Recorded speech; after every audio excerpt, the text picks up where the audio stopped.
ძალიან ხშირად აიგივებენ ერთმანეთთან ციფრულ მარკეტინგს და სოციალური მედიის მარკეტინგს, იმიტომ რომ ყველაზე დიდი სფეროა.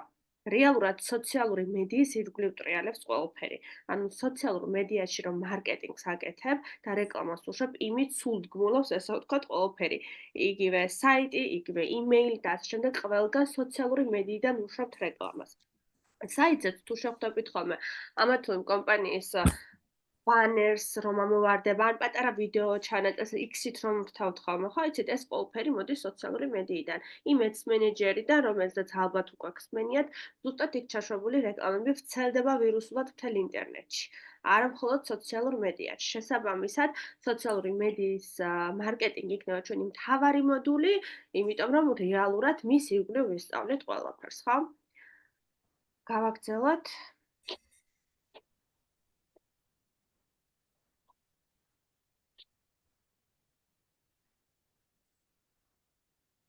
ეს არის უბრალოდ ძალიან პატარა, ესე ვთქვათ, მარკეტინგული ვიდეო რგოლი, რომელიც მოგიტანეთ, რომ მომავალში ვიცოდეთ, რასთან გვექნება ხოლმე შეხება.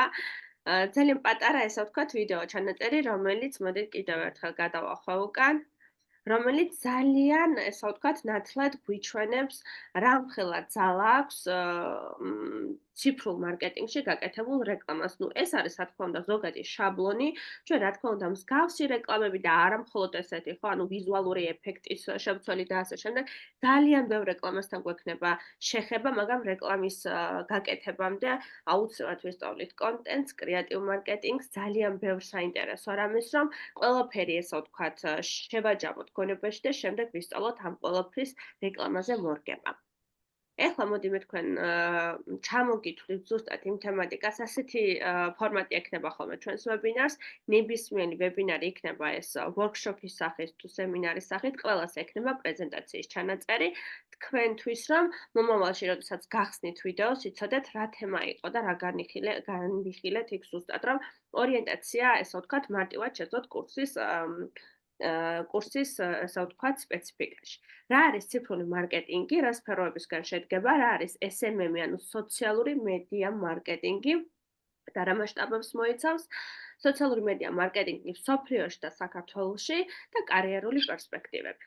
პირველ რიგში მინდა სანამ უკვე დავიწყებთ უშუალოდ, გითხრათ, რომ ჩათვალეთ, თქვენ გაქვთ ამ მიმართულებით ცოდნა, რაღაც ან გამოცდილება, ან რაღაც წაგიკითხავთ, ყური მოგიკრავთ, ან საერთოდ არაფერი არ ხსმენიათ, ამას მნიშვნელობა არ აქვს ჩვენს კურსზე. ჩემი კურსი აბსოლუტურად ადაპტირებულია და პროგრამა აგებულია იმგვარად, რომ მე არ ვიკითხავ ხოლმე, რომ აი მაგალითად Gmail-ი იცით რა არის, ხომ ყველამ ვიცით? არა. მე ყველაფერს დეტალურად განვიხილავ ხოლმე, ერთი ადამიანის ან თუნდაც არავინ რომ არ იყოს ჯგუფში ისეთი, ვისთვისაც ეს გაუგებარია, თუ გასაგებიათ, ყველა შემთხვევაში ელემენტარულიდან ვიწყებთ, თუმცა რა თქმა უნდა, ისე არ მოხდება, რომ ელემენტარულს დიდი ნაწილი დაუთმოთ და მთავარი გამოგჩეს. ესე არ იქნება. უბრალოდ შიში არაფრის არ შეგექმნათ. პირველ ვებინარზე ბევრ რაღაცას შევეხებით, მაგრამ ჩათვალეთ, ეს არის მთლიანად მთელი კურსის ნაწილობ, რომ მთლიანად არა, მაგრამ ესე ვთქვათ, შინაარსის გაცნობა, ხო, რას ვისწავლით და სად ვართ. მეორე, რის თქმაც და თხოვნაც მინდა, კითხვები დამისვით. თუ გექნებათ კურსის სრულობისას ხელი აიწიეთ, აქვს Zoom-ს ეს ფუნქცია, ან უბრალოდ ხმად ჩართეთ, გამეჩერეთ და დამისვით. უკეთესია ასეთი ჩართულობა, ანუ ჩემი გამოცდილებიდან გამომდინარე, მაგრამ თუ შენახვა გინდათ და ბოლოს გინდათ კითხვის დასმა, მე ამაში პრობლემას ვერ ვხედავ და კი ბატონო, კიდევ ერთი კითხვა უაზრო არ არსებობს. ნებისმიერი კითხვა გააჟღერეთ, დამიჯერეთ, რომ ამით მარტო თქვენ თავს არ ახმარებით, სხვებსაც ახმარებით, ვინც აქ არიან და მე თუ ვიღაცა არ არის და ის მოусმენს, ხო, ჩანაწერს, ჩვენი წევრი, რა თქმა უნდა. და კიდევ ერთი, ჩათვალეთ, რომ ძალიან მაგარი ნაბიჯი გადადგით. ჯერ არ მქონია პრაქტიკაში, რომ ერთი სტუდენტი მაინც, აი ერთი გულწრფელად გეუბნებით, აი ყველას მოწერილი შემიძლია განახოთ ისე რომ რა თქმა უნდა სახელები და არ გავასაჯარაო, რომ აი ყველასთვის იყო რაღაცა კარგის დასაწყისი, ხო? ზუსტად ყველა რომ მარკეტერი გახდა და ზუსტად ყველა მის ნაბიჯები გაიარა, რაც მარკეტერმა უნდა გაიაროს, არა. ვიღაცამ თავის ბიზნესს მოარგო, ვიღაცამ საერთოდ სხვაგან გადავარდა. აი საერთოდ სხვა განზომილებაში და საერთოდ სხვა შთაგონებები გაუჩნდა და ერთი გოგო სულ რუსას მაგალითი მოყავს, იმიტომ რომ როგორი იყო ის სულ ნერვიულობდა, ვაიმე როგორ გავიგო, სალმე როგორ გავიგო, სულ კოპები ქონა ხოლმე შეკრულ და მე პიროს ვიწყებდი, მეგონას რუსა კოპები გავხსნათ. და რომ ბოლოსო დავამთავრეთ და შეფასება ვითხოვე WhatsApp-ში მომწერეთ თქო ყველამ, ანუ რა როგორ დაგჭათ, რუსამ დაწერა ძალიან დიდი ტექსტი და ასე დაიწყო რა, რაც შენ გაგიცანიო, ძილი დამიფრთხაო, დილით ვიღვიძებ, შენზე ვფიქრობ, ღამე ვიძინებ, შენ მელანდები და ნუ ამაზე სანამ გავაგრძელებდი კითხვას, ვეკითხებოვნებე რომ რუსა მეთქი ჩემო მეუღლე ეს რო ნახოს მეთქი ვერ დაიჯერას, რომ ეს არის ჩემი მოსწავლე, მეთქი ისეთ ტექსტს მწერდა. ნუ ერთი სიტყვით, რისი თქვა უნდა და რუსას რომ იმდენი იდეა გამეჩნდაო და იმდენად მატლები გამიჩნდა გონებაში და სულ რაღაცა ჩამჩურჩულებს გონება რომ ახალი ბიზნესის იდეა და არის მარტო დედა ორ შვილთან ერთად და იმდენად ზუსტად მიიღო ეს კურსი, რისთვისაც ჭირდებოდა და ზუსტად გადადგა ეს ბიჯები თავის თავს მოარ. ამიტომ თქვენ ცესმიზანი დაიცახეთ, თქვენ თავს მოარგეთ, თქვენს გარემოს, თუ გინდათ ახალი ბიზნესი ან ოდესმე თუ რაღაც ოცნება გქონიათ და რეალობაში ვერ გადმოგიტანიათ რაღაცან ფინანსური პრობლემა, ან უბრალოდ როგორ დავიწყოთ, ხო? ყველას გვაქვს ხოლმე როგორ დავიწყოთ, მაგრამ იმხელა ბერკეტს დაიჭერთ ხელში, რომ მხოლოდ და მხოლოდ ბიზნეს საკითხებს შევეხებით, აუცილებლად გაყიდვებს შევეხებით და მართლა ყველაფერი გექნებათ იმისთვის, რომ თქვენი ბიზნესები მართოთ, ეს ერთი. ან გახდეთ ძალიან პროფესიონალი მარკეტერები და პლუს რამოდენიმე ბიზნესის მარკეტინგი მართოთ და ამით ძალიან კარგი შემოსავლის წყარო გაიჩინოთ. მე არ ვარ მარტო მაგალითი ამის, უამრავი ადამიანია, უამრავი ჩემი კოლეგა არის იგივე. დავიწყეთ ახლა კი უკვე პირდაპირ თემატიკით დავიწყოთ, ძალიან აღარ გაგიგრძელებთ. ეს ვიდეო უბრალოდ მოგიტანეთ იმიტომ, რომ მეჩვენებინა რამდენად ყველა ადამიანი ჩართულები ვართ ციფრულ სამყაროში. აი, გარეთ რომ გავიდეთ და 60+ ადამიანი გავაჩეროთ და ვკითხოთ, რომ აი თუ იცით რა არის ციფრული სამყარო. და ნუ ალბათ გაეცინება და გეტყვით, რომ აი მე რა ვიცი, ახლა ციფრული სამყარო რა არის ბებო, ან რაღაცა ესეც გეტყვით, ხო? მაგრამ რომ ვკითხოთ მაგალითად, რომ SMS თუ უგზავნით თქვენ შვილიშვილებს, ან სოციალური მედია თუ იცით, აი Facebook-ი ან Instagram-ი რა არის, ხო? აუცილებლად ამის შესახებ ინფორმაცია ეცოდინება და მინიმუმ SMS-ი მაინც ექნება თავისი შვილიშვილისთვის ან ოჯახის წევრისთვის გაგზავნილი. ეს უკვე არის ციფრული სამყარო. SMS-ით თუნდაც და იმით, ესე ვთქვათ, რაღაც ინფორმაციის გაზიარება არის უკვე ვირტუალური ციფრული სამყარო და შესაბამისად ყველა კატეგორიის, ყველა პროფესიის, ყველა ასაკის, ყველა ესე ვთქვათ, რასის, გენდერის, აბსოლუტურად ყველა ადამიანი ვართ ამ ციფრულ სამყაროში ჩართული და ჩაბმული. ამის გარეშე უბრალოდ მომავალი აღარ წარმოგვიდგენია და ვეღარ წარმოგვიდგენია. დღეს ორი სხვა ჯგუფი მყავდა, რომლებთანაც განვიხილეთ, დღეს ისეთი ცოტა სხვა თემატიკა გვქონდა, ხელოვნური ინტელექტი, ChatGPT-ს ვეკითხებოდით რაღაცებს და ვკითხეთ მომავლის შესახებ და პირველი ეს ამოგვიგდა, რომ მომავლის მსოფლიო იქნება კიდევ უფრო ციფრულიო და მეთქი ხო იცით, მე ChatGPT შეკვეთებით არ აკეთებს მეთქი ანალიზს, მეც თქვენთან ერთად წავიკითხე, რაც დაწერა თქო და გაგვეცინა ყველას, რომ ციფრულ მედიას ვსწავლობ და ChatGPT მას გითხრა, რომ მომავლის სამყარო იქნება მხოლოდ და მხოლოდ ციფრულიო. და ზუსტად ესე არის. ყველა ჩართულები ვართ ჩვენი პროფესიით, ჩვენი საქმიანობით, ჩვენი ყოველდღიურობით, კომუნიკაციით. თუნდაც უბრალოდ არაფერსაც რომ არ აკეთებდეთ სოციალურ ასე ვთქვათ სამყაროს ნაწილი მაინც ხდები.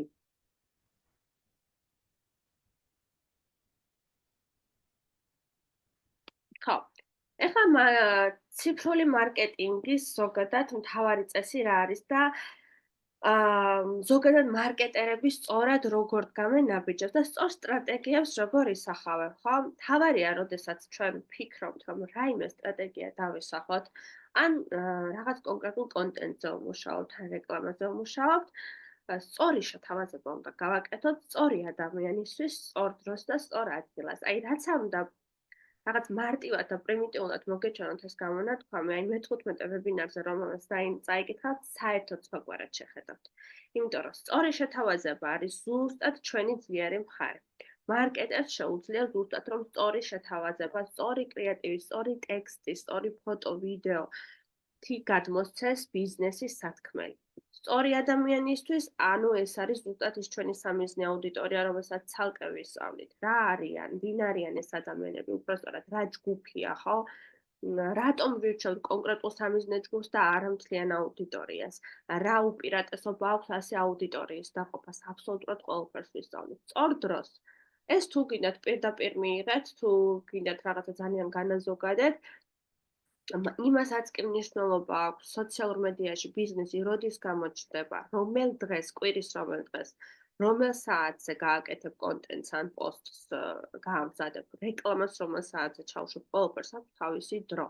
და ამის მიხედვით შეგიძლია უფრო კი არა, ბევრად ეფექტური შედეგი დათო. და შედეგი რა არის ბიზნესისთვის? მომხმარებლების, ანუ აუდიტორიის და მომართვიანობისა და შემოსავლისთვის. და ეს არის რეალურად ყველას მიზანი, ხო? როგორც მარკეტერის, ასევე ბიზნესმენის. და სწორი ადგილი. სწორ ადგილს ასევე ძალიან ისეთ ფართო ის შეიძლება მივცეთ განმარტება. სწორი ადგილი შეიძლება ვიღაცამ ჩათვალოს ურჩევნია მონიტორზე გააშუქოს თავისი რეკლამა, რაც მერე გეტყვით, რომ ძალიან ნაკლებად ეფექტურია დღესდღეობით და ამაზე პირდაპირ ისეთ მაგალითს მოგიყვანთ, რაც მე გადამხდა. მეორე არის, რომ შეიძლება სწორ ადგილად მივიჩნიოთ ციფრული მედია. ვიღაცამ შეიძლება Google-ის პლატფორმა ჩათვალოს, ხო, სწორ ადგილად. ვიღაცამ იმეილი, სადაც იმეილ მარკეტინგს ეწევა და იმეილით აგზავნის მარკეტინგულ შეთავაზებებს. ასევე სწორ ადგილად შეიძლება პლატფორმები დავყოთ, სად უფრო ეფექტურია ჩვენი ესე ვთქვათ, მოქმედება Instagram-ის პლატფორმაზე თუ მეტა ორივე, ანუ Facebook-ის პლატფორმაზე. სად უფრო ძლიერია ჩვენი აუდიტორია და სად უფრო მასშტაბურია ჩვენი აუდიტორია. აი ამ ყველაფერს შემოკარგებო, ისე გავივლით, ისე შემოგაპარებთ რაღაცებს და კიდევ ერთი რაღაცა მინდა გითხრათ. ისეთ ასაკში ვართ ზოგადად და რას გულისხმობ, ხო? ჩემი ჯგუფის ძირითადი წევრები არიან რამოდენიმე მყავდა 18-19-20-იც კი, ბევრი ზუსტად არ მახსოვს ახლა რამდენი ვერ გეტყვით, მაგრამ ძირითადად 30+. ესეთი ასაკობრივი ჯგუფი მყავს კურსზე და უკვე ისეთ ცხოვრების ისეთ ეტაპზე ვართ, რომ რაღაცა დაიჭირო და წაიკითხო და ისწავლო და ასეთ კურსებს მე არ ვთავაზობ. მე გამომდინარე იქიდან, რომ ეს ყველაფერი უკვე დატესტილია და შედეგს ვხედავ და შედეგი ზუსტად ვიცი, ვისთან როგორი არის, კურსიც არის ზუსტად ესე აგებული. თქვენ მომისმინოთ, მე ძალიან ხშირად ერთი და იგივე რაღაცის გამეორება ვიცი, რადგან ვიცი, რამდენად ეფექტურია ეს. ერთხელ შეიძლება გქონება გაგეფანტა, მეორედ უკვე გესმის. იმიტომ არის, რომ მე ჩანაწერებს გიტოვებთ. რამდენჯერაც არ უნდა მოусმინოთ, ყოველ ჯერზე შეიძლება რაღაც ახალი აღმოაჩინოთ, ხო?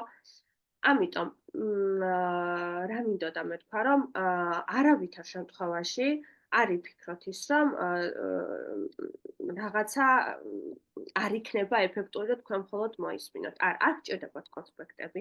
ეს პრეზენტაციები იმისთვის, რასაც თქვენ უკვე დაკონსპექტებული ყველაფერი გაქვთ, ის განმარტებები, ის რაღაცა საკვანძო ელემენტები, რაც თქვენ გჭირდებათ. მოისმინოთ უბრალოდ ან ჩანაწერებს მოусმინოთ და ვორქშოპები გავაკეთოთ. სულ 4-5 ვორქშოპია ისეთი, სადაც გთხოვთ და მოგიწოდებთ, რომ ვივარჯიშოთ და მაჩვენეთ თქვენი ნამუშევრები. სხვა შემთხვევაში ნაკლებად იტვირთებით და ძალიან ეფექტური გამოდის ეს ყველაფერი. გათვლილია დროში, წუთში ყველაფერი ისე დაიგვარად, რომ თქვენ თავს გააკვირვებთ შემოკარგება. რა არის ციფრული მარკეტინგი, ხო? ეხლა რაც არ უნდა ბევრი ზოგადად ვისაუბროთ, რაღაც განმარტებები უნდა გითხრათ. მე ზოგადად უჩვევია ხოლმე რაღაცას რომ წერ, 3 ზომის დეფინიცია დავწერო, იმიტომ რომ ეს ზოგადად მარკეტერებს ჩვევიათ კონტენტის გაკეთების დროს, რეკლამის გაკეთების დროს, მაგალითად რაღაცას რომ ასათაურებ, რეკლამის გაკეთების დროს შეგიძლია ერთ კონტენტს რამოდენიმე სათაური შეურჩიო. და Facebook-მა და ალგორითმებმა ზუსტად იცის, რა ზომის სათაური, რომელ თვიტში მოათავსოს და რომელ აუდიტორიას აჩვენოს. მაგალითად, მე თუ უფრო მეტად stories-ს ვათვალიერებ ვიდრე Reels-ებს, stories აუდიტორიას აჩვენებს ზუსტად იმ ტექსტს, რომელიც stories-თვის არის განკუთვნილი. ამას მე კიდევ უფრო დაწვრილებით, რა თქმა უნდა, Ads Manager-ის დროს აგიხსნით, მაგრამ იმიტომ გითხარით, რომ თითქმის შინაარსით ერთ და იგივე განმარტებაა, მაგრამ სხვადასხვა, ესე ვთქვათ, მოცულობის. ციფრული მარკეტინგი არის სტრატეგიული მიდგომა, რომელიც მოიცავს ციფრული ხელსაწყოებისა და არხების გამოყენებას პროდუქტებისა და სერვისების პოპულარიზაციისა და გაყიდვის მიზნით. ზუსტად ამ დრომდე რა ვთქვი. ციფრული ხელსაწყო და არხები შეიძლება იყოს, მოდი ჯერ ხელსაწყო ვთქვათ, ან ტელეფონი, კომპიუტერი ძირითადად, ხო? სადაც ჩვენ ვხედავთ, მუშაობთ და ჩვენ სამუშაოს ვაკეთებთ. ციფრულ მედიაში თორე სხვა შემთხვევაში იყო ხოლმე კომპიუტერის იქით, ნუ ყველაფერს რაც კი ჭირდებოდათ, ყველაფერს აკეთებდნენ წერილობით, გამოკითხვებსაც კი წერილობით აკეთებდნენ და შედეგებსაც წერილობით, ხო, ადრე როდესაც ყველაფერი გაციფრულებული არ იყო. ეხლა უკვე ეს მენეჯერი ელემენტარული ისე გვაჩვენებს და ისე კარგად შეუძლია ჩვენი რეკლამის ეფექტურობა და შედეგების რეპორტინგი ესე გადაგვიშალოს, რომ საერთოდ აღარ ვკიდებ არც ანალიზი და არც აუდიტორიის შესწავლა და გამოკითხვა და ამიტომ არის რომ ჩვენ ძირითადად მუშაობთ ციფრულ, ესე ვთქვათ, ხელსაწყოებზე, როგორც არის კომპიუტერი და ტელეფონი, ხო? და არხების გამოყენებით. არხების ახლა წაღანაც ვახსენე ციფრულ არხებს ჩვენ ვეძახით სოციალურ მედიას. ან ესე ვთქვათ სოციალური მედიის იქით, რაც გვაქვს სხვა ციფრული არხი, მაგალითად Google-ი დავასახელოთ, ან email-ი, ხო? ყველას აქვს თავისი დანიშნულება, ყველას ყავს თავისი აუდიტორია. ამას ყველაფერს დაწვრილებით გავხსნით. და რისთვის გამოიყენება, ხო? ეს არის რას ვიყენებთ, გავაცით პასუხი და რისთვის გამოიყენება. პროდუქტი, სერვისი ან რაღაც მომსახურება, სერვისის მომსახურება ერთი და იგივეა, რომ ასე ვთქვათ, გავხადოთ პოპულარული და გავზარდოთ შემოსავლები. ეს არის ჩვენი მთავარი მიზანი, ხო? გააჩნია რა თქმა უნდა იქ ძალიან ბევრ ფაქტორს, ნუ თუ ესე ვთქვათ სტრატეგიებს და მიდგომებზე ჩავხმავდებით, კომპანია არის სტარტაპის შემდგარი, ნუ ამის მიხედვით ვაფასებთ ყველაფერს, ახლა სიღრმისეულად აქ არ წავ. ციფრული მარკეტინგი არის ბრენდების ან პროდუქტების პოპულარიზაცია ელექტრონული მედიის ერთი ან რამდენიმე არხის პლატფორმის საშუალებით. რაც ითქვა იგივე. იგი განსხვავდება, ეს არის ძალიან მნიშვნელოვანი. იგი განსხვავდება ტრადიციული მარკეტინგისგან იმით, რომ მოიცავს სტრატეგიებისა და არხების იმგვარ მოწყობას, რომ გავიგოთ, რომელი კამპანია არის ეფექტური კონკრეტული ბიზნესისთვის, ბრენდისთვის და რომელი ნაკლებად. აი ტრადიციული და ციფრული მარკეტინგის შედარების ცალკე სლაიდია აქ და ძალიან მნიშვნელოვანია და კარგად დააწყობს თქვენ გონებაში, როგორი განსხვავებაა მათ შორის, თან როგორი ბმა არის მათ შორის და თან როგორი ეფექტურია ციფრული მარკეტინგი დღესდღეობით. ბევრი ისეთ მაგალითს მოგიყვანთ, რომ შეიძლება მართლა ცოტა გაკვირვებაც გამოიწვიოს ამ ყველაფერმა. ციფრული მარკეტინგი მოიცავს ციფრული არხების, პლატფორმების და ტექნოლოგიების გამოყენებას პროდუქტების, სერვისების ან ბრენდების პოპულარიზაციისთვის სამიზნე აუდიტორიის გათვალისწინებით. აი აქ უკვე სამიზნე აუდიტორია ჩავრთეთ. უმნიშვნელოვანესი ელემენტი ჩვენი მოქმედებისთვის და ჩვენი მუშაობისთვის სამიზნე აუდიტორია. ჩვენ თუ ჩვენ სამიზნე აუდიტორიას არ ვიცნობთ, ხო? ფაქტიურად უნდა ვთქვათ, რომ 70-80% საქმე ვერ გაკეთდება. ძალიან მნიშვნელოვანი. ამას ბიზნესიც უნდა იცნობდეს და ჩვენ სანამ ბიზნესმენთან დავიწყებთ პარტნიორობას, ჩვენ ძალიან ბევრ კითხვას ვუსვამთ და ამ ყველაფერს სკრიპტების სახით ყველაფერს გაძლევთ. მეოთხე მოდულში. კითხვას ვუსვამთ მის ბიზნესის შესახებ, მისი სამიზნე აუდიტორიის შესახებ, რა გეგმები აქვს, რა არის მისი ისტორია, ზოგადად ბრენდის ხომ, რა პროდუქტები აქვს რეალურად და რისი განვითარება და ახლის შექმნა უნდა, რა განასხვავებს მათ მისი კონკურენტებისგან. ძალიან მნიშვნელოვანი საკითხი, რომელზეც კიდევ ბევრს ვისაუბრებთ მომავალ ვებინარებზე.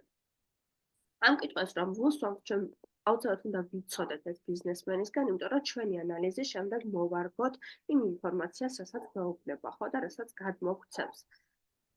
და ამიტომ არის რომ ვიცოდეთ ასევე ბიზნესი ვის მიიჩნევს მის სამიზნე აუდიტორიას და მე ჩვენ შევისწავლოთ ეს სამიზნე აუდიტორია და შეიძლება ისეთი რაღაცები აღმოვაჩინოთ და ისეთი კარგი რჩევები ვუთხრათ, რომ აი მაგალითად ბიზნესმენმა გითხრას, რომ ქალთა სალონი მაქვს და რა თქმა უნდა ქალები არიან, ანუ მოდი ბარბერშოპი ვთქვათ.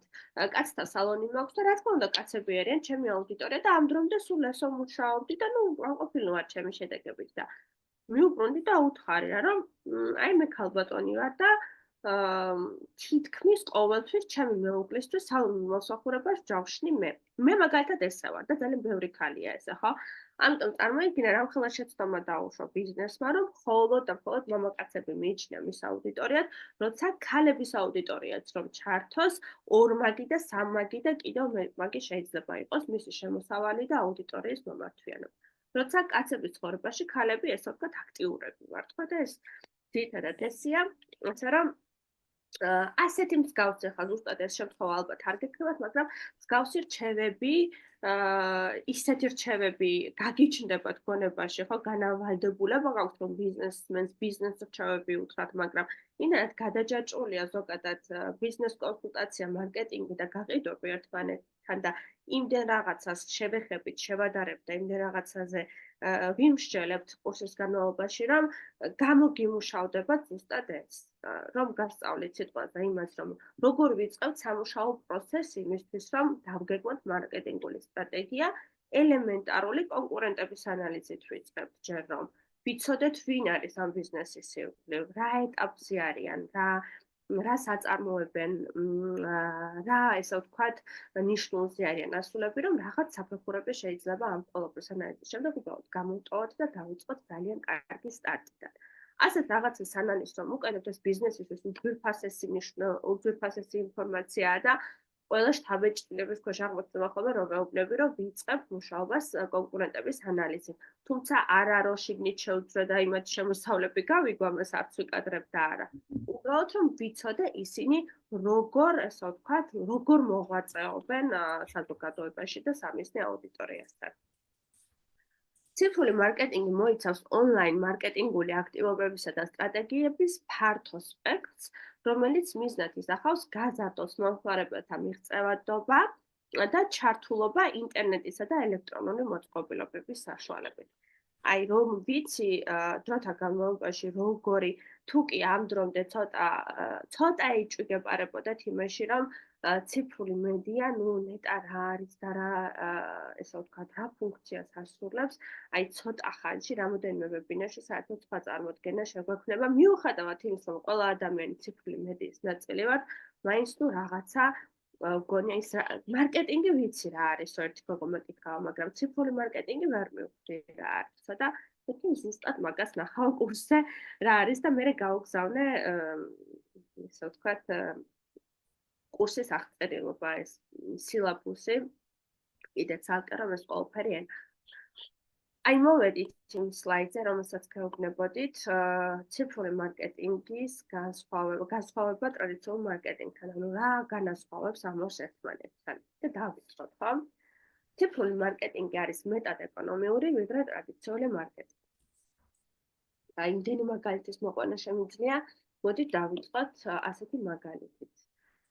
ერთ-ერთ კომპანიას ერთი თვის წინ შეთავაზეს ჩემს ერთ-ერთ კომპანიას, რომელსაც მარკეტინგს ვუკეთებ, რომ თბილისის ცენტრალში ეს მონიტორები რომ არის ჩამოშვებული, რეკლამას გაგიკეთებთ და იმდენად ბიუჯეტური თანხა გითხრეს, რომ ამ კაცმა მე მკითხა, იმიტომ რომ არ არის ქართველი და რა ვიცი, გაურკვეველი აეროვნება ჩემთვის ვერ გავიგე საბოლოოდ, მაგრამ მაგას მნიშვნელობა არ აქვს. ესეთ რჩევებს მეკითხება ხოლმე და მე რომ ვუთხარი, რომ მე ვიცი თქო ეს ფასები როგორ არის, მეც მაქვს თქო ერთ-ერთი პატარა მონიტორი და ვიცი ზოგადად როგორი ფასებია, მეთქი რაღაცა სხვა გვატყუებენ თქო, რომ ძალიან დაბალი ტარიფია.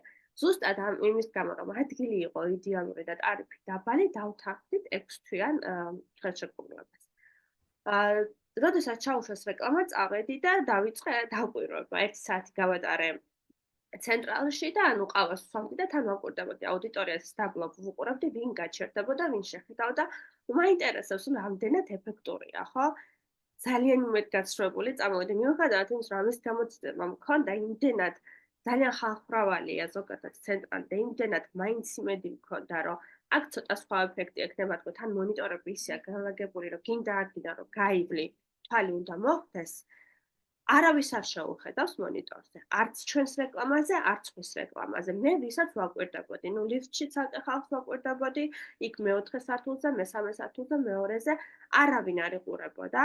ვინც მარტო მიდიოდა, ყველა ტელეფონში იყურებოდა ძირითადად, ვინც ვიღაცასთან ერთად მიდიოდა, ესაუბრებოდა და თან ტელეფონში რაღაცა ტელეფონი მუდმივად თვალში მხვდებოდა და ვიღაცას რომ მონიტორისთვის შეეხედა, ესეთი მე ფაქტი არ დამინახავს. ეს ერთი და რომ შეეხედათ ამ ადამიანებს მონიტორისთვის, ხო? ამ შემთხვევაში ვინ იქნებოდა ჩვენი სამიზნე აუდიტორია? მხოლოდ და მხოლოდ ის ადამიანები, რომლებმაც მოინდომეს, რომ ცენტრალში მისულიყვნენ იმ დღეს, ხო? თუნდაც ყველას შეეხედა. რამდენი ადამიანი იყო, რა ვიცი, 1000, 2000, 5,000 შეხედეს და всё, ამით დამთავრდა. ვერც ის მოასწრეს, რომ ნომერი ჩაეწერათ, შეიძლება ვერც დაიმახსოვროს რომელი კომპანია და დასრულდა ჩვენი რეკლამა ამით. ეხლა წარმოიდგინეთ ის თანხა, რომელიც ჩვენ გადავიხადეთ თვიურად ამ რეკლამაში. ის თანხა, რო ციფრულ მარკეტინგში ჩვენ ჩაგვედო, რეალურად რო ჩაგვედო, ხო? ზუსტად გავიდოდით სამიზნე ჯგუფზე. რეკლამა იმდენად, რეკლამა ქონდა ეფექტურად უნდა ჩაუშვა და ამას ხო ვისწავლის ტექნიკებს რა როგორ, მაგრამ ზუსტად იმ თანხაში, ანუ დაახლოებით, თან როგორ გახვალთ იცი სამიზნე აუდიტორიაზე? ყველა ნახავს რეკლამას. ყველა ესე ვთქვათ გადმოვა, ყველა თუ არა რაღაც რა ნაწილი ხო გადმოვა შენს რეკლამაზე. ან დაგიკავშირდება, ან გამომწერი ხდება და მისთვის უკვე ცნობილი და ნაცნობი კომპანია ხარ. და ამის ამ შანსის გამოტოვება და ამ შანსის ასე ვთქვათ დაიგნორება უკვე დღესდღეობით კომპანიებს რომ ვაკვირდები საერთოდ ოფისებსაც ზოგი იმასაც არ ასახელებს სად მდებარეობს მათი ოფისი, იმიტომ რომ ყველაფერი ვირტუალური გახდა. კომუნიკაციაც ვირტუალური გახდა, რეკლამებიც ვირტუალური გახდა და შესაბამისად საერთოდ აღარავის არ აინტერესებს შენი ბანერი მხოლოდ აგერ პოლიტიკური თემებით დაიჭვირთა ჩვენი ბანერები და ჩვენი მონიტორები. შესაბამისად, ეკონომიური არის და თან როგორი. ზუსტად ის თანხა, რომ ჩაგვედოთ ჩვენ ციფრულ მარკეტინგში, პირველივე და მეორივე დღეს შედეგს დავინახავდით. პირდაპირ აუდიტორიას დაუკავშირდებოდ და პირდაპირ ინტერაქცია იქნებოდა აუდიტორიის მხრით. მეორე, მაშინ როცა ტრადიციული მარკეტინგი დიდ ცვლილებებს არ განიცდის, ციფრული მარკეტინგი არის ტექნოლოგიურ ცვლილებებთან ერთად მუდმივად განახლებადი სიახლეებით და ცვლილებებით სავსე. აი ეს არის როგორი, იცით? აი თქვენ თვალწინ რომ ხდება მართლა ის. წარმოიდგინეთ, ხო, გახსენით რაღაც ობიექტი მაღაზია და ბანერი გავაკეთეთ, ხო? გავიდა 2 წელი, 3 წელი, 4 წელი, 5 წელი და ნუ რას გავაკეთებ კიდევ ამ ბანერთან ახალს? ან ფერს შევუცვლით, ან ავანთებთ, ან რაღაცას კიდევ მივხატავთ. რეალურად ტრადიციული მარკეტინგის დროს მეტ განვითარებას ეს ყველაფერი ვერ იპოვეს. ხო, ერთადერთი რაც შეგვიძლია კიდევ ახლა რაც ინოვაციურია და ვხედავ, პატარა მონიტორებს აყენებენ ხოლმე, სულ პატარა მონიტორებს, რაც კონკრეტულად ამ ობიექტისთვის არის და მისი სარეკლამო რგოლი გადის. ანუ რაღაცა გააციფრულეს, მაგრამ არა ციფრულ მედიაშიც, გააციფრულეს უბრალოდ რა მონიტორზე გადის. და ეხლა უყურეთ რა ხდება ციფრულ მარკეტინგში. ელემენტარული ახალი ტელეფონი რომ გქონდეს და რამდენი ახალი მოდელი შემოდის წლიდან წლამდე, ხო? ელემენტარული ads manager-ს რომ ისწავლით და თვიდან თვემდე რომ ნახავთ რამდენი ცვლილება. დაახლოებით 1 თვის წინ, ხო? იმის გამო რომ Instagram-ზე და Facebook-ზე არ შეეძლო მეტას რომ რეკლამები ქავერებისთვის დაეშვა, ამას მე თქვენ გასწავლით კარგად რა არის, ანუ კონკრეტულ მუსიკას რომ დაადებ რომელიმე ფოტოს ან ვიდეოს, იმას აღარ გარეკლამებინებს. და ეს რადგან პრობლემად გარდაესახათ ბიზნესებს, შემოიღო რაღაც ახალი, ანუ მუსიკის დადება უკვე ads manager-ში შეგიძლია. თუ ads manager-თან ჯერ შეხება არ გქონდეთ, შეიძლება ეს თქვენთვის ჩვეულებრივია, მაგრამ იმდენად უცნაური ფაქტია, რომ ads manager-ში მუსიკის დადება შეგიძლია, ანუ ეს ყველაფერი ზუსტად იმამ განაპირობა, რომ რაღაცა ტექნიკურად შეიცვალა. რაღაცა იქ IT ჯგუფი დაჯდა, რაღაცა კოდი მიამაგრა, ჩაწერა და ნუ რაღაც საერთოდ ინოვაციური შემოგთავაზა. ღილაკია ისიც რომ შეიცვალოს ჩვენს კომპიუტერში ან ტელეფონში და რაღაც ახალი დავიდგათ და ახალი კომპიუტერით ვიმუშაოთ, აბსოლუტურად სასწაულები შეიძლება მოვახდინოთ და ზუსტად მაგას რომ აი წარმოიდგინეთ რატომ არის ტექნოლოგიაზე დამოკიდებული. iOS-მა ხო შემოიღო ისინი გადასახადები, ანუ iOS-ით, ანუ ტელეფონით რომ ჩაუშვა მე რეკლამა, ძალიან დიდი გადასახადი უნდა გადაუხადო Apple-ს. როდესაც სიტყვაზე მსგავს გადასახადს არ გადავედი, როდესაც კომპიუტერით ჩაუშვებ რეკლამას, ხო? ესეც ერთ-ერთი შედარება, ერთ-ერთი მაგალითი. შემდეგი. ციფრულ მარკეტინგში შესაძლებელია სწორ ადამიანებს სწორი სამიზნე სტრატეგიით მიუახლოვდეთ, როდესაც ეს არაა შესაძლებელი ტრადიციულ მარკეტინგში. წეღარა მაგალითს მოვიყვანე, ზუსტად იმის გაგრძელება აუყურეთ. როდესაც ჩვენ კონტენტს ვაკეთებთ, ვფიქრობთ სამიზნე აუდიტორიაზე, როდესაც კრეატივს ვქნით, კრეატივი არის, მე რა თქმა უნდა ამ ყველაფერს ვისწავლეთ, ის ფოტო, ვიდეო მასალა, რომელსაც ჩვენ ვამუშავებთ იმისთვის, რომ სამიზნე აუდიტორიას მოვარგოთ. ვფიქრობ სამიზნე აუდიტორიაზე. ნებისმიერი ესე ვთქვათ, პოსტის გამოქვეყნების დროს ვფიქრობ სამიზნე აუდიტორიაზე. მათ რა მოწონთ, რა შინაარსი შევთავაზოთ, ან რა კრეატივი და რა ფრაზები ვიხმაროთ, რა საკვანძო სიტყვები ვიხმაროთ. როდესაც რეკლამას ვუშავთ, ვფიქრობთ სამიზნე აუდიტორიაზე და ეს ყველაფერი უკან ზუსტად ისე გვიბრუნდება, როგორც ჩვენ ვაკეთებთ. პირდაპირ გადის იმავე სამიზნე აუდიტორიას და პირდაპირ იმ სამიზნე აუდიტორიის ჩართულობას ვიღებთ. ან ლაიქებით, ან კომენტარებით, ან მოწერილებით, ან დარეკილებით, ან ზოგადად პროდუქტის საბოლოო შეძენით. ტრადიციულ მარკეტინგში ეს არის მართლა წარმოუდგენელი. ერთ მაგალითს მოგიყვანთ, აი უყურეთ, ზოგადად რა წარმოვიდგინოთ, იცით? კონტენტი, ძალიან ხშირად ვახსენებ, წარმოიდგინეთ, რომ არის აი ქალთა მაღაზიაში ახალი კოლექცია. მოლში რომ გაივლით და ახალ კოლექციას დაინახოთ და თვალი რომ გაგირდვის, რა შემთხვევაში გაგირდვის თვალი თუ რაღაცა ლამაზი და ესთეტიურია, ხო? ზუსტად ასეთი დატვირთვა აქვს კონტენტ სოციალურ მედიაში. ჩვენ თუ ვიცით ჩვენი სამიზნე ჯგუფი ვინ არის და რა მოეწონება, ხა დიზაინერი როდესაც მას ქნის ფიქრობს ზუსტად იმ სამიზნე ჯგუფზე, ვინც უნდა მოარგოს, ვინც უნდა იყიდოს ეს ყველაფერი. ზუსტად მასე ვფიქრობთ ჩვენც მარკეტერებით, როდესაც კრეატივს ვქნით, როდესაც რაღაცას ვაქვეყნებთ და ზოგადად მთლიან კონტენტს ვქნით, ხო? რა მოეწონება ჩვენ სამიზნე აუდიტორიას.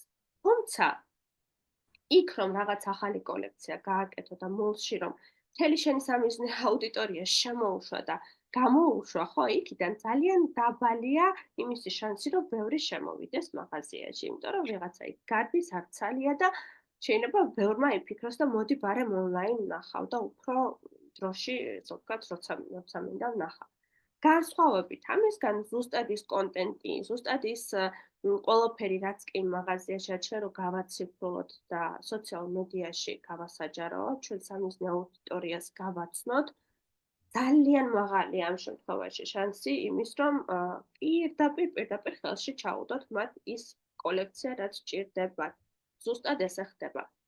სანამ სკოლა და ბაღი დაიწყებოდა, აქ ჩემ სახლთან არის მოლიდა, რომ ბავშვებისთვის მინდოდა ტანსაცმელი და ძალიან დამაგვიანდა ეს ყველაფერი და მეთქი ნუ გადავალ ბოლო შაბათ-კვირა, არც ვიყავი ნამყოფი და მეთქი რაღაც პატარა მოცუცნული მოლია და იქნებ რაღაცა იყოს და მეორე სართულზე რომ ავდივარ, ვხედავ ბავშვების ტანსაცმლის მაღაზიას და თან აწერია 70%-იანი ფასტაკა და ნუ არ ვიცი დედა რო ხარ, როგორ გიხარია ორი პატარა რო ყავს და შევედი, ნუ ველი რომ რაღაცა ისეთი დამხვდება, იმიტომ რომ როგორ ახლა არც ვიცი რა მაღაზია, არც გამიგია და ამხელა პროცენტიანი ფასტაკლება და ჩემ და გასაკვირად დამხვდა ძალიან ხარისხიანი და ძალიან კარგი ტანსაცმელი და ძალიან მაგარი ფასტაკლებით მარკეტს. და უყურეთ ახლა რამხელა შეცდომდა ეს კომპანია. თითო ორი ადამიანი რომ შედიოდა. მე ვიყავი და ერთი ჯგუფი კიდე 2-3 ქალის გაშემდგარი ერთად იყვნენ. მეტი არავინ არ ტრიალე და მოლშიც არავინ არ დადიოდა. აი ეს კონკრეტული მაღაზია მუშაობდა და ღია იყო ზოგადად მხოლოდ იმ ადამიანებისთვის, რომლებიც შემთხვევით ესე მოლში გაივლიდნენ, ან იცოდნენ ამ მაღაზიის შესახებ და ესე გამიზნულად მივიდოდნენ. წარმოიდგინეთ, რა ცოტაა ესეთი ადამიანი. თან უბანში მუშაობ, ხო? ანუ უბნის მაცხოვრებელი თუ შემოვა და ანუ შორიდან არავინ არ გამოვა. ეხლა წარმოიდგინეთ, რომ ამ მაღაზიის მენეჯერს მარკეტერი ყოლოდა კარგი და ეთქვა, რომ მოდი ეს ყველაფერი გამიციფრულე, ლაივები ჩამიწერე, რილსები გამიკეთე, კარგი კონტენტი დამიდე და კვირაში 2-3 ჯერ ეს ყველაფერი აუდიტორიას აჩვენე. ჩემი აუდიტორია არიან ძირითადად დედები, ხო, ძირითადად დედები, ხო? და მარკეტერმა კიდევ უფრო კარგად იცის, ვინ არის და როგორ და ჩათვალეთ, აი მართლა ჩათვალეთ არა ზუსტად ესე იქნებოდა, რომ მარტო უბანში მაცხოვრებლები არ მივიდოდნენ, შორი ტერიტორიიდანაც გამოვიდოდნენ, ონლაინ შეკვეთები ექნებოდა არ ვიცი, აუარებელი და მე რეალურად არაფერი შემხვდებოდა ეგ ზუსტად ვიცი, როცა ძალიან ბევრი რაღაცა გამოვიტანე და რომ მკითხე, რომ თუ ხარ თქო მეთქი ციფრულ მედიაში, რომ აი ონლაინ შევუკვეთო ან დაგათვალიეროთ, ჯერ არ ვართო რა და იმედია დავიწყებთო და მე არაფერი არ მithქვამს რა თქმა უნდა, მაგრამ ზუსტად ვიცოდი, რომ აი იმ მაღაზიისთვის ხელი რომ მომეკიდა, მე ან ჩემ კოლეგას აზრი არ აქვს, ზუსტად 3 დღე მჭირდებოდა იმისთვის, რომ იქ კოლექცია გამექრო უბრალოდ, იმიტომ რომ ძალიან მაღალი ხარისხის, ძალიან ბიუჯეტურ ფასებში, ძალიან ხალხმრავალ იმას უბანში. და ბავშვებისთვის რა არის ფული არ ინანება, ეს თქვენ კარგად იცით და ბავშვების თემაში ჩადებული ნებისმიერი ბიზნესი, ბავშვების თემის ნებისმიერი ბიზნესი ამართლებს ჩვენს ქვეყანაში და არა მარტო. აი ეს მაგალითი მინდოდა დღეს მომეყოლა თქვენთვის და წეღან ისევ გამახსენდა ეგ მაღაზია და მე რა ვთქვი რომ მოუყეთქო გოგოებს. ეს არის განსხვავება ტრადიციულ მარკეტინგს და ციფრულ მარკეტინგს შორის. 70%-იანი დააწერეს, ეს იყო ჩვეულებრივი ტრადიციული მარკეტინგის ერთ-ერთი ფორმა, ნუ ეს ბანერი გამოთქმული, თუმცა მეორე სართული იმდენად ვიწროა, სულ ორი მაღაზია და იქ ვინმე ან ავა, ან არა. საერთოდ ვერავინ ვერ ხედავდა იმ მაღაზიას და ერთი სიტყვით, თუ თქვენ გადაწყვეტილი გავს არ ვიცი მე რომელი ზუსტად რა მიზნით ხართ კურსზე, თუ თქვენ გადაწყვეტილი გაქვთ რომ მარკეტერებად გინდათ იმუშაოთ, უკვე წარმოდგენა შეგექმნებათ გონებაში, როგორ კარგად შეგიძლიათ გააკეთოთ თქვენი საქმე და შედეგი როგორ პირდაპირ შეგიძლიათ აჩვენოთ ბიზნესს. ამით მერე თქვენ უფრო ბედნიერები ხდებით და მიჭერეთ ისეთი სასიამოვნო შეგრძნება. რეალურად ხო იმხელა საქმეს აკეთებთ ბიზნესისთვის, იმიტომ არის ხოლმე, რომ მერე თუ ისე წავიდა ურთიერთობა და უკვე ბიზნესიც გაფართო და პარტნიორობას თავაზობენ ხოლმე მარკეტინგის გუნდს და რაღაც პროცენტს კომპანიის შემოსავლის, კი არა მოგების პროცენტს უკვე უნაწილებენ. იმდენად დიდ საქმეს აკეთებთ, რეალურად მოგყავთ მომხმარებელი. და მერე უკვე გაყიდვების გუნდი ერთობა, ისიც არანაკლებ მნიშვნელოვანია, რომ ძლიერი იყოს და ვთქვათ კარგად მოსაუბრე და იცოდეს თავის საქმეს, ამ შემთხვევაში ჩვენი მოყვანილი აუდიტორია უკან გაბრუნდა. ჩათვალეთ გინდა კონსულტანტი იყოს, გაყიდვების მენეჯერი, გააჩნია კომპანიას. შემდეგი, ციფრული მარკეტინგი შეიძლება იყოს მეტად ეფექტური ვიდრე ტრადიციული, მისი ციფრული და ანიმაციური შინაარსის გამო. აი აქ მახსენდება სულ ერთი მაგალითი, ელენე მახსენდება, ასევე ერთ-ერთი კურსდამთავრებული, რომელიც ცხოვრობს ჩინეთში. ქართველი გოგო არის. თქონდა და ცხოვრობს ჩინეთში, იქიდან იყო ჩემ კურსზე ჩართული და აი ზუსტად ეს რომ წავიკითხე, სალომე ოხელია ძალიან აქტიური იყო და სალომე ოხელია ეცა რაღაც უნდა მოგიყვეო და მაინტერესებს შენი აზრიო და მიყვება რას?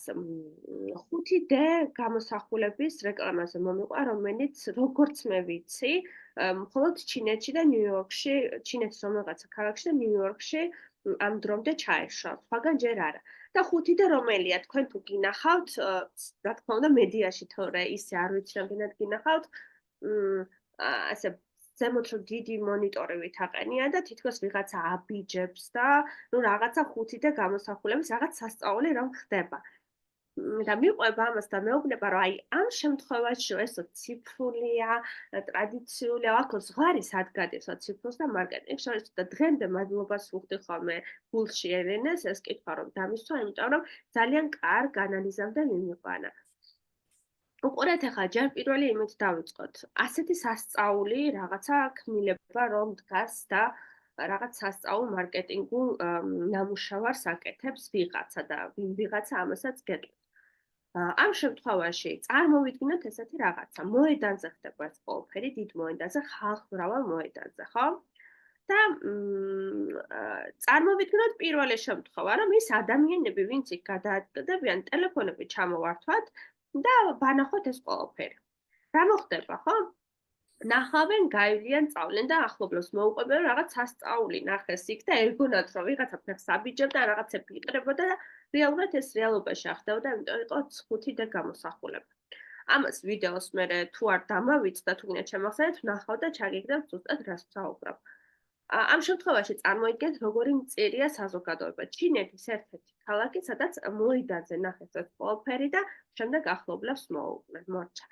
მეორე ვარიანტი წარმოვიდგინოთ, ჩვენ აღმოვჩდით იქ თუ ნუ რა აზრი აქვს და ყველას გვაქვს ტელეფონი, პირველი რას გავაკეთებთ? ნუ ამ დროს პირველი რას ვაკეთებთ? ტელეფონს ვიღებთ და ვიდეოს ვუღებთ, რაღაცა ძალიან მაგარი ჩვენ სიბლიურო ხდება.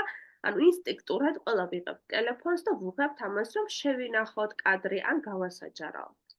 ეხლა წარმოვიდგინეთ, რამდენი ადამიანი იკრიბება დღიურად ამ მოედანზე, რამდენი ადამიანი ამ ყველაფერს იღებს და შემდეგ ციფრულ მედიაში ტვირთავს და რა ემართება ამ ყველაფერს, ვირუსულად ვრცელდება.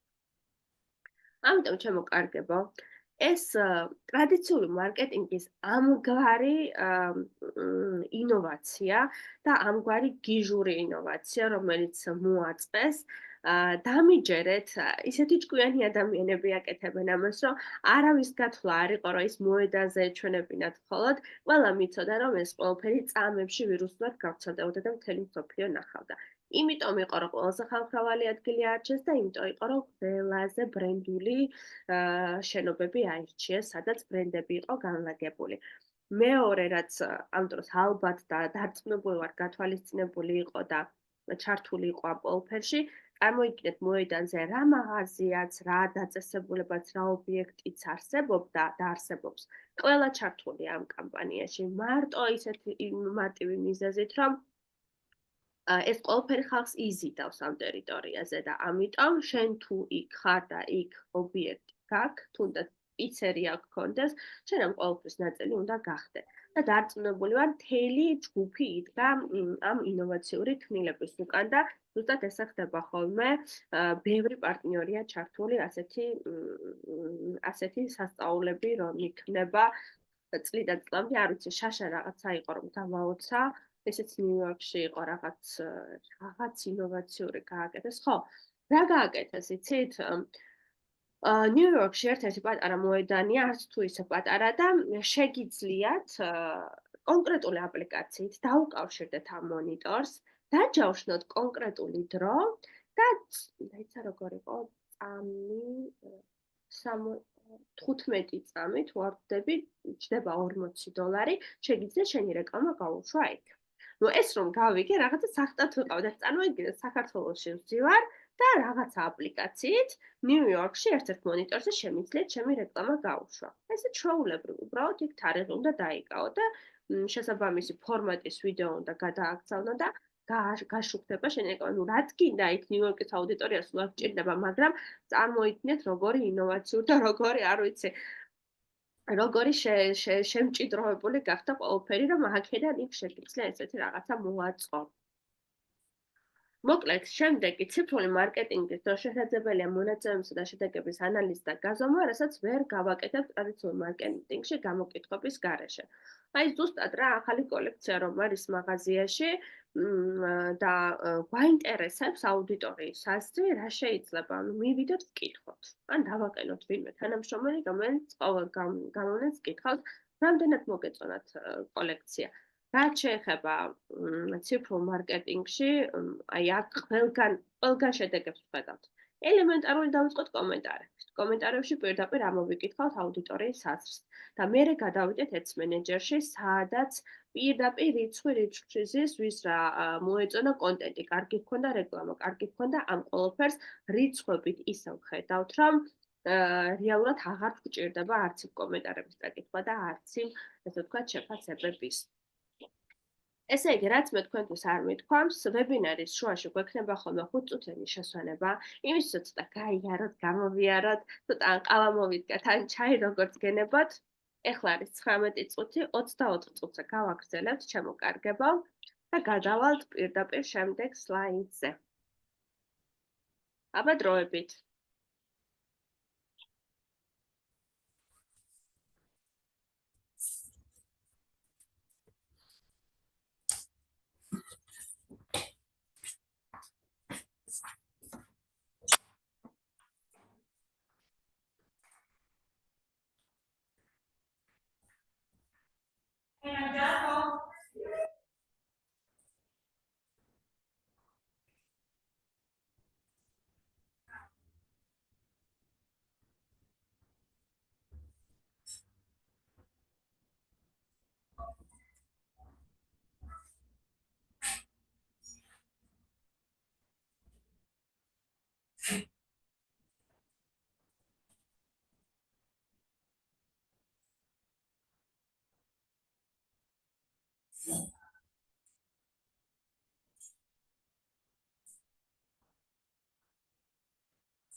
მოკლედ გოგოებო, გავაგრძელეთ.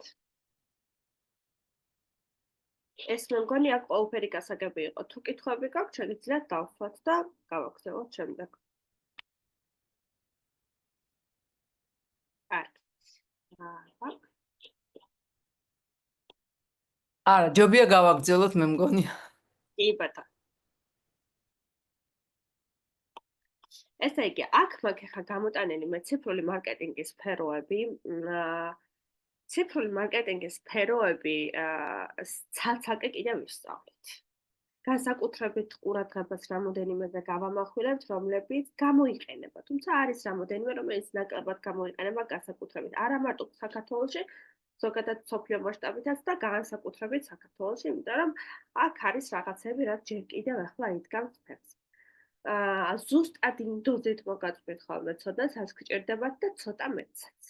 ანუ ცოტას ყოველთვის დავამატებთ და იმის იქით გავალთ ხოლმე, რომ თქვენ არასდროს დანაკლისი არ გექნებათ იმის, რომ აიმე ის არ ვიცოდი, ის არ ვიცოდი, ყოველთვის უფრო მეც გეტყვით, ვიდრე ზოგადად ან კურსში შედის, ან რა ვიცი, ან მასალა და იგივე რომ დავიწყე თავიდან ჩავსვი მხოლოდ რომ Gmail-ზე business account-ს გავაკეთებ ხო და იმდენი რაღაცა შევიტანე ბოლოს იმ Google-ში მეთქი business account-ის შექმნას ვასწავლით ხო და საბოლოოდ მე იმდენად ჩემთვის მნიშვნელოვანი email marketing-ი და ზოგადად email კომუნიკაცია Gmail-ით შევიტანე და Gmail-საც აბსოლუტურად ყველაფერს გასწავლით. ეხლა Drive-ი რა მოსატანია, თუნდაც Drive-ზე ფაილებს როგორ ვაკეთებთ, ტვირთავთ, brief-ანკეტებს როგორ ვაკეთებთ, მიტინგები როგორ შეგვიძლია გავმართოთ, აი ამ ყველაფერს ბევრი დრო არ ეთმობა, თუმცა აუცილებლად ასეთ დეტალებსაც კი გავივლით საბოლოოდ, იმიტომ რომ თქვენ არ უნდა იცოდეთ მხოლოდ ის მეილი როგორ გავაგზავნოთ, ეს შეიძლება იცით, შეიძლება არ იცით, ეს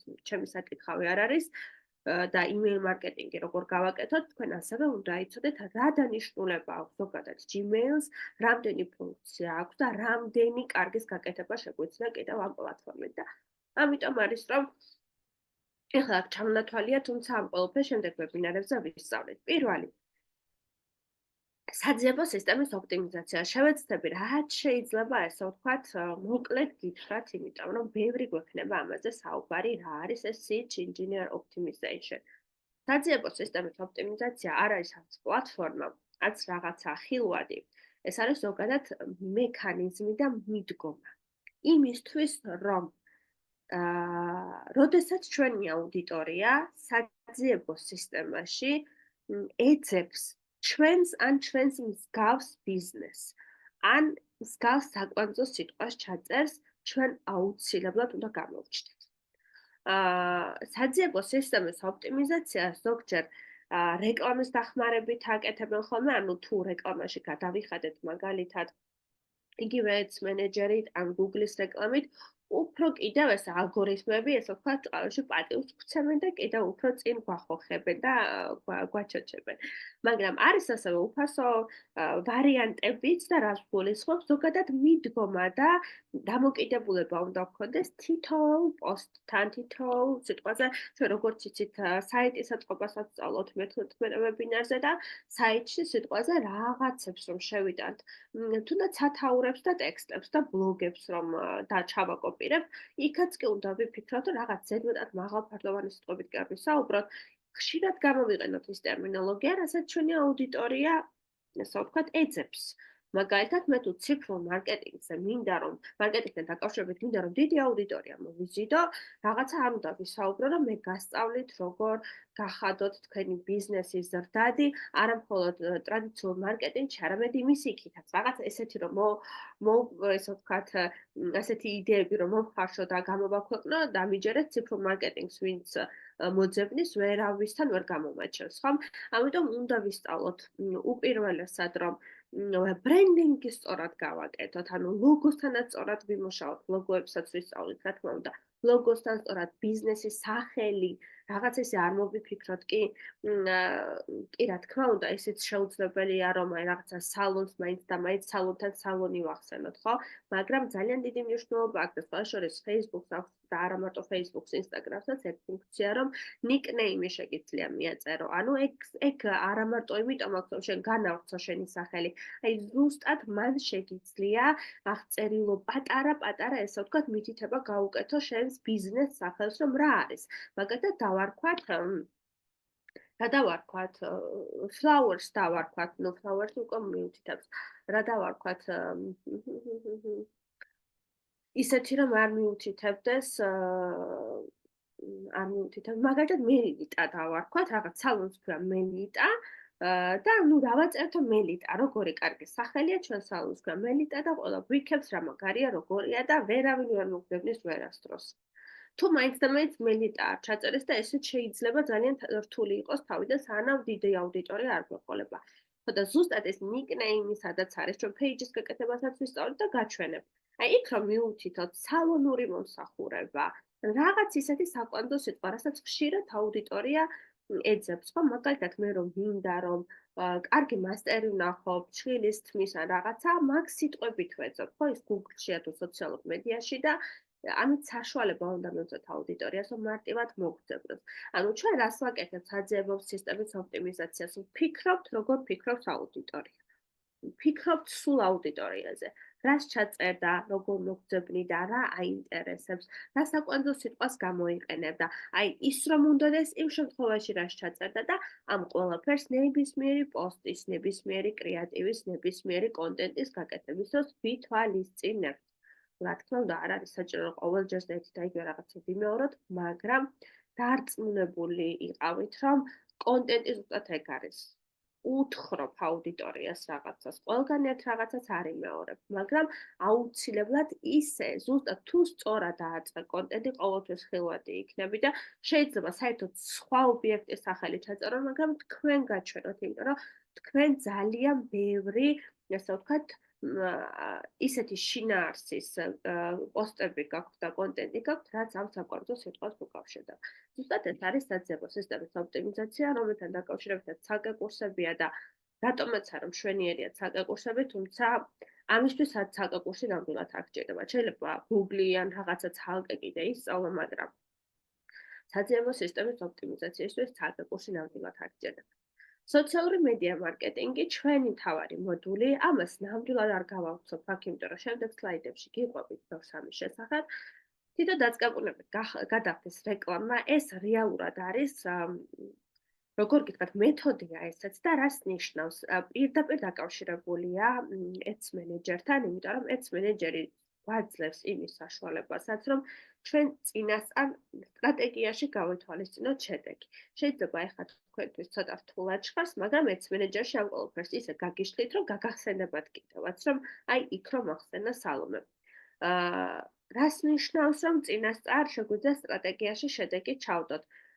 საბოლოოდ ჩვენ რომ რეკლამას ჩაუშვებთ და შედეგებს დავაკვირდებით, იქ შეგვიძლია ვნახოთ, რა დაგვიჭდა რეკლამა, ეგ ხო ისედაც ვიცით, რომ იყოზე დღეში $10 გვიჭდება, მაგრამ ამ $10-ით რა აუდიტორია მოვიზიდეთ?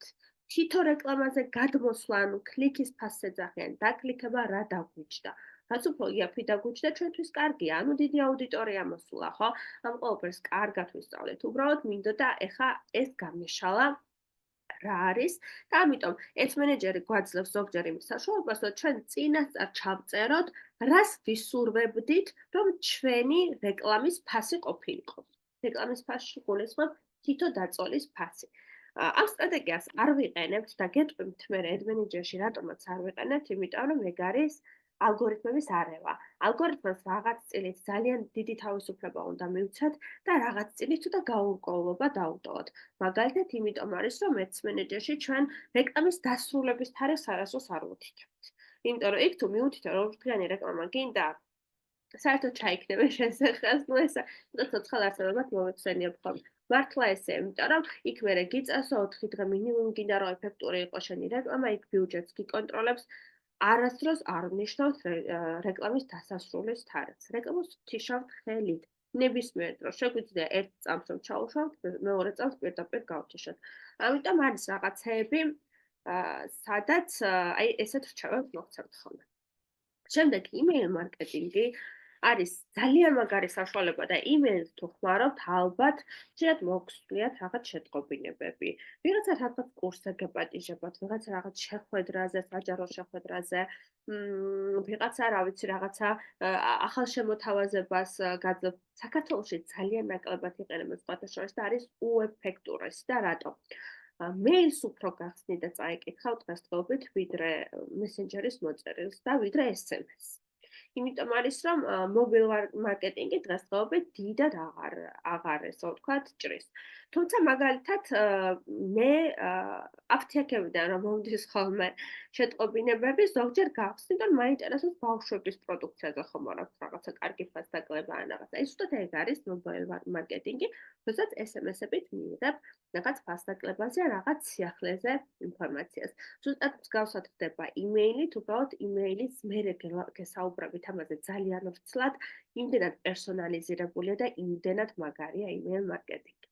ინფლუენსერ მარკეტინგი საქართველოში ძალიან გავრცელებულია, უამრავ ინფლუენსერთან მაქვს შეხება ზუსტად ამ კუთხით.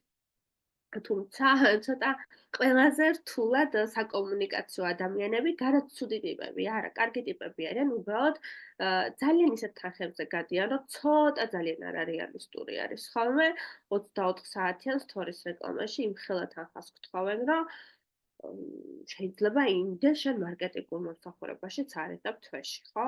და ნუ ცოტა ძალიან არარეალისტურია და ძალიან შორს გარბიან. მაგ მხრივ არის რთული მოლაპარაკება, მაგრამ ძალიან ეფექტურია, თუ სწორ ადამიანს შევარჩევთ და ისიც ესე ვთქვათ, პატიოსნად და კარგად დაგვირეკლამებს ჩვენს ბიზნესს. დღესდღეობით ალბათ ყველა ბიზნესს ყავს და ყველა ბიზნესს გაუკეთებია ინფლუენსერ მარკეტინგი, ხო? აი გავიხედოთ ირგვლივ ზოგი მსახიობს, აი ერთ-ერთი